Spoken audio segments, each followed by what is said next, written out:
On va peut-être se tourner vers Monsieur Penet, puisqu'il représente la FFSA. Et les assureurs ont été en première ligne dans cette affaire, notamment au niveau de la GRL 2, hein, essentiellement. Comment est-ce que les assureurs voient, je dirais, cette garantie? Aujourd'hui, il y a toujours, bien sûr, un grand nombre de propriétaires qui sont assurés. Je crois que c'est 800 000 propriétaires qui sont assurés en GLI. Il y en a 200 000 qui sont assurés en GRL. Quelle est la position des assureurs aujourd'hui par rapport à ce passé et comment est-ce qu'ils voient, je dirais, la façon de sortir au mieux par rapport aux objectifs fixés? Bien, merci. Oui, j'écoutais tout à l'heure avec beaucoup d'attention la ministre et j'ai entendu cette phrase qui disait que le système assurantiel avait échoué. Alors, vous pensez bien que ce genre de phrase ne passe pas inaperçu pour un directeur de la Fédération française des sociétés d'assurance. Tout dépend, effectivement, à l'aune de quel objectif on regarde un résultat. Si effectivement vous fixez un objectif de 1000, vous faites 200, vous dites on a échoué. Si vous fixez un objectif de 200 et que vous faites 200, on peut dire que vous n'avez pas échoué. Je voudrais juste rappeler que les assureurs, depuis maintenant près de 30 ans, ont développé un produit qui s'appelle la garantie des loyers impayés, qui répondait à un besoin de bailleurs qui souhaitaient quelque part bénéficier d'une assurance pour pouvoir sécuriser les loyers de leurs locataires. Il faut bien comprendre que cette garantie des loyers impayés a eu du mal à se développer parce qu'elle s'est située dans un contexte où, il faut dire les choses comme elles sont, elle était en concurrence avec d'autres formes de garantie, notamment la caution. Le cautionnement est un système que les bailleurs, bien des fois, préféraient à l'assurance, ou des fois qui complétaient l'assurance, mais qui était effectivement quelque chose de beaucoup plus économique pour un certain nombre de bailleurs. Très souvent, la GLI était accompagnée d'une obligation de demander une caution. Du temps où c'était autorisé, bien sûr, puisque maintenant on ne peut plus cumuler les deux. Et les assureurs ont fini par trouver, je dirais, l'équilibre entre pour pouvoir se faire une place à l'intérieur de ce marché. Et je dois dire qu'à l'intérieur et face à un concurrent, entre guillemets, que pouvait être la caution, assurer 800 000 logements, je ne peux pas dire que ça soit un échec. La seule question qui était très importante pour les assureurs et pour les bailleurs, c'était d'avoir une assurance qui ne coûte pas trop cher. Et pour avoir une assurance qui ne coûte pas trop cher, il était évident que les assureurs imposaient à leurs bailleurs, pour pouvoir rentrer dans le périmètre de leur contrat, un certain nombre de critères en matière de ratio entre l'effort que faisait le locataire pour payer son logement et l'ensemble de ses revenus. Tout simplement parce qu'au-delà d'un certain ratio, les fréquences augmentant, le prix de l'assurance était trop cher et du coup ne se vendait plus. Donc on était sur un marché qui a trouvé son équilibre à un moment donné. Et c'est vrai qu'en 2007, les pouvoirs publics sont venus nous voir, ainsi qu'à l'époque le 1% logement, pour nous dire il y aurait peut-être un moyen d'étendre le périmètre de vos produits de garantie de loyer impayé, et de ce fait, de pouvoir offrir ces produits-là à des bailleurs qui pourraient baisser leur scoring en quelque sorte de locataires.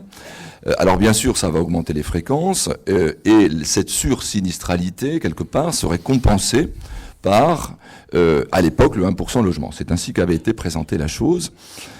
Et nous avions répondu à l'époque que oui, ça nous paraissait peut-être possible et qu'il fallait réfléchir à la chose. Et c'est là qu'est née l'aventure GRL 1, puis GRL 2. Alors là, effectivement, certains disent c'est un échec. Je vais vous dire quelque chose, je ne pense pas que ce soit un échec. Pourquoi ? Parce qu'à partir du moment où vous êtes dans un système qui est facultatif, à partir du moment où un bailleur peut ou non choisir de s'assurer en GLI ou en GRL, il reste à côté le système caution. Un système caution qui est fortement attractif pour un certain nombre de bailleurs. Donc le marché, tout d'un coup, au lieu d'être dans un système, je ne m'assure en rien parce qu'il y a des bailleurs qui n'ont pas besoin de s'assurer en quoi que ce soit parce qu'ils sont très sûrs de leurs locataires. 2, j'ai un système de caution.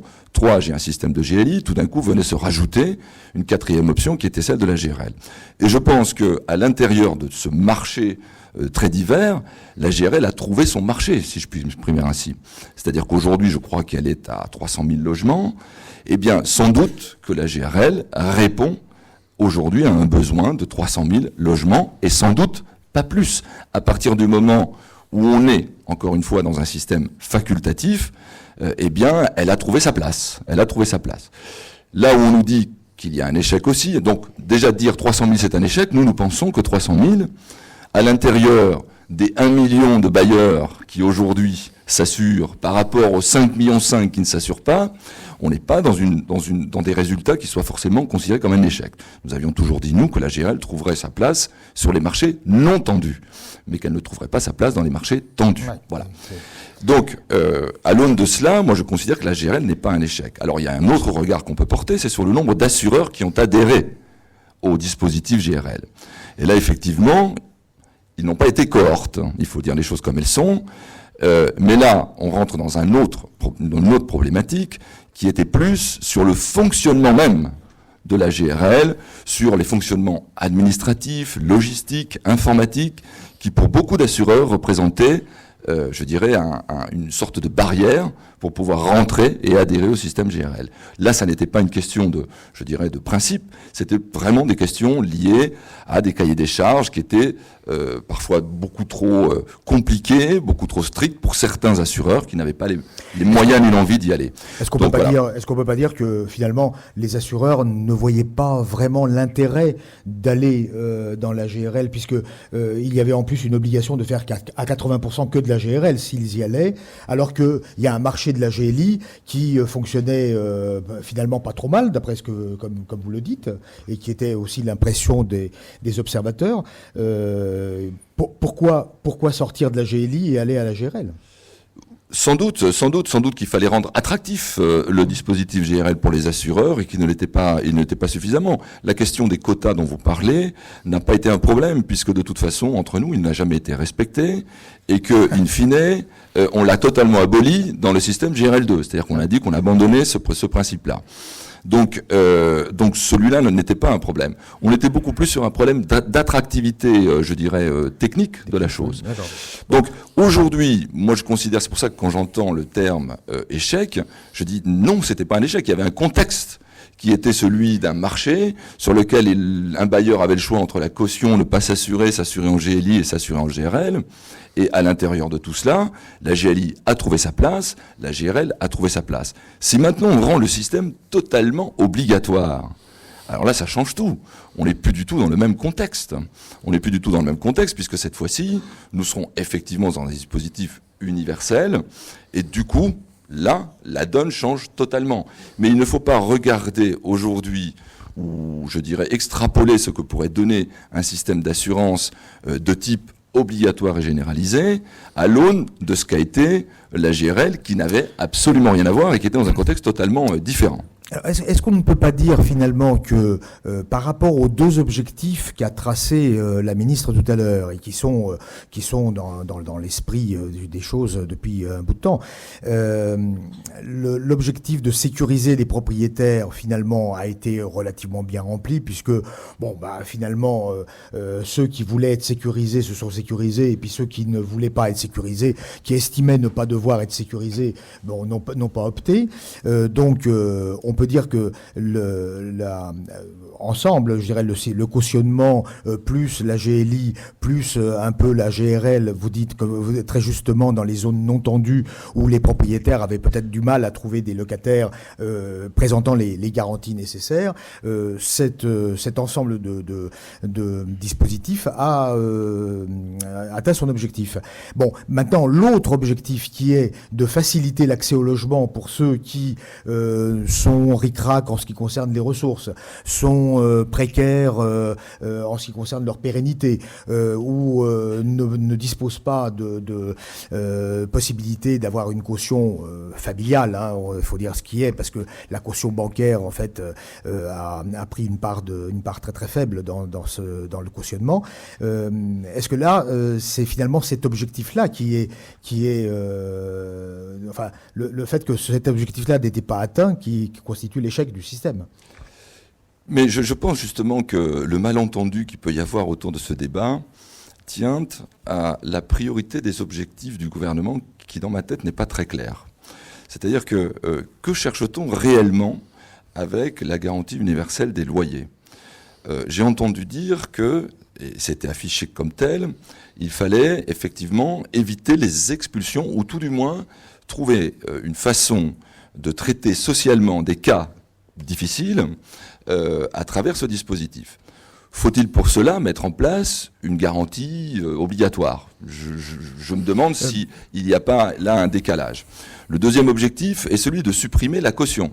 Ce qui est légitime politiquement de se dire, bah oui, la caution est sans doute un système très inégalitaire en matière d'accès au logement du parc, notamment du parc privé, et donc on peut le supprimer. Faut-il passer par une assurance obligatoire pour pouvoir supprimer la caution? C'est un thème de campagne depuis 2002. Oui, oui, non, mais tout à fait. Depuis 2007, mais on voit bien que le problème, c'est qu'on peut se poser les bonnes questions et dire qu'on a une réponse, mais il faut s'interroger aussi si c'est la bonne réponse. Parce que le troisième objectif, qui est celui de dire, il faut rendre accessible le parc locatif privé à des gens qui aujourd'hui n'en ont pas forcément la capacité. Alors là, on a deux problèmes. On a celui de la capacité financière d'un locataire à accéder à un logement. Et là, qu'on le veuille ou non, il y a des limites. Il y a des limites à partir desquelles on sait que les incidents se multiplient. Donc ça, c'est un des premiers aspects. Or, sur ce plan-là, le fait d'avoir une garantie universelle des loyers, moi, j'ai toujours été assez, plutôt sceptique sur le fait de penser que dans une zone tendue, lorsque vous avez un bailleur qui met en location un bien, qui a en face de lui 10 ou 15 locataires, parce que c'est parfois ce qui se passe dès qu'il met une annonce, et que parce qu'il aura une caution, une GUL, une GLI, ce que vous voulez, va choisir différemment le locataire qu'il a en face de lui, est une pure illusion. Le bailleur, lui, ce qu'il veut, c'est de ne pas avoir d'incident. Et c'est pas parce qu'il aura une GUL ou qu'il aura une GLI qu'en zone tendue, je dis bien en zone tendue, oui, il ira choisir celui qui a le plus de risques d'avoir des incidents. C'est malheureusement une loi, une garantie obligatoire ou pas obligatoire ne changera rien à cela. Là où nous pensons que la GRL avait sa place, c'est effectivement dans les zones non tendues, lorsque vous avez des promoteurs qui ont du mal à remplir leur programme de logement en matière de location et qui sont près du coup et qui ont besoin de descendre peut-être les standards de critères de sélection pour remplir leur programme de logement et qui ont besoin là d'avoir une sécurité de type GRL. Là, oui, ça répond parfaitement aux besoins. Donc c'est en cela que je crois qu'il faudrait qu'il y ait une véritable mise en avant des priorités que se donnent les pouvoirs publics à travers la GUL, en tout cas une hiérarchie, et qu'on regarde si véritablement ce système répond aux préoccupations légitimes. Je ne remets pas en cause les préoccupations, je remets en cause la solution proposée pour y remédier.